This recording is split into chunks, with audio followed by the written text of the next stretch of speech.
FAQ time. So somebody asked me, should I lift lighter or heavier on my weight loss journey? There seems to be this myth that you lift higher or you lift lighter for higher reps, you burn more fat or you tone or you spot check fat or what's it called? Fat loss check, like where you try to God damn, I don't know why I can't think of the word off the top of my head right now. But let's say lower abs, right? If you do like flutter kicks or lower ab exercises, like, oh, I'm burning fat because I'm working that area. Like, no, guys, that's not how it fucking works.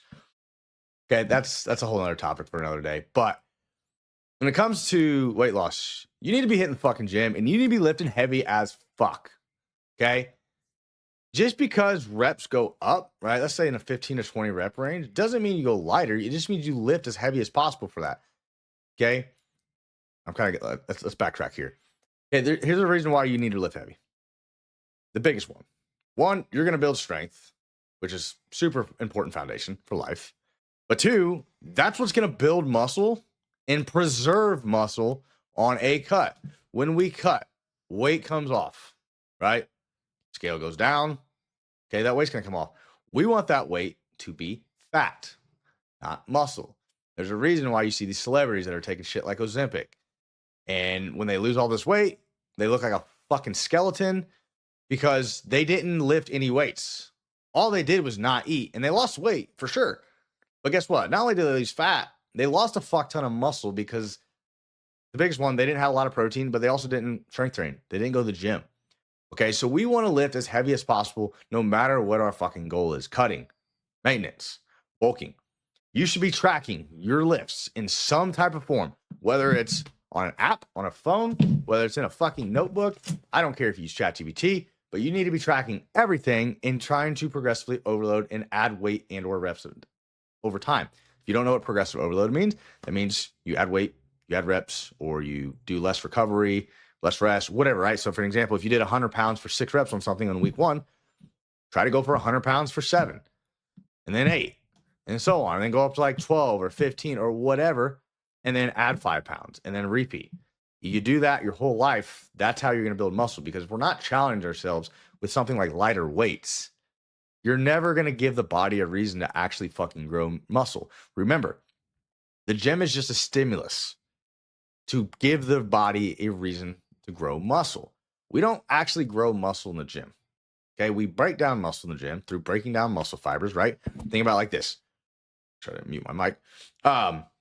If this is your first, like you're starting out, you got a muscle fiber like this. Cool. It's locked together. Boom, nice and strong. And then after our first workout, it split. Cool. Through recovery, sleep, and diet, it's going to come back. But now it might be a little stronger. It's a little extra, right? See the extra finger, right? Just kind of give you a visual.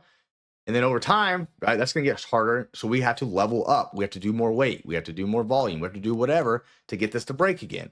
And then when it breaks, now it comes back. Now it's even stronger over time. Okay. That's never going to happen if we're always just lifting light weights that are never challenging us.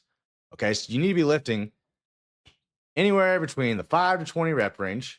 Okay. Get a little bit of strength while lifting heavier weights, while also doing higher reps, but still heavy. Okay, to help with hypertrophy. So what I would personally recommend is do something like as simple as this, right? You have 2 sets. Like the first exercise might be 5 to 8 reps. The second exercise might be 9 to 15. Let's say you did 100 pounds for 6 reps, and then you drop the weight down about 10, 15%, go down to say 85 pounds, and then do 85 for 12. Cool. Next week, we're going to stick with 185 pounds, and we're going to try to hit 8.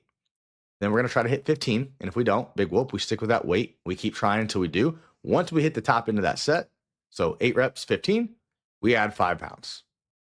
Over and over. You do that your whole fucking life. That's just one way of progressive overload. Okay, there's numerous ways of doing it. I'm just giving you an example. You do that forever. I guarantee you, along with adequate nutrition, you're going to get stronger. You're going to build muscle. And you're going to have, when you do lose that weight, you're going to have muscle. You're going to preserve that muscle, and you're going to look a lot better. Because here's another thing that happens. If you lift lighter and you don't ever challenge yourself, or you don't lift, you're going to get that skinny fat look. Like, yeah, you're skinny, but you got like a bunch of flabby skin and shit, and you kind of look like shit. Let's be real. Okay, so we want to preserve that by lifting as heavy as humanly possible. Always lift as heavy as can with good form and 1 or 2 reps left in reserve, you know what I mean, in the tank, or don't be a pussy and go to failure. Okay, at the end of the day, find what works for you. Take that advice. Let me know if it helps. Peace.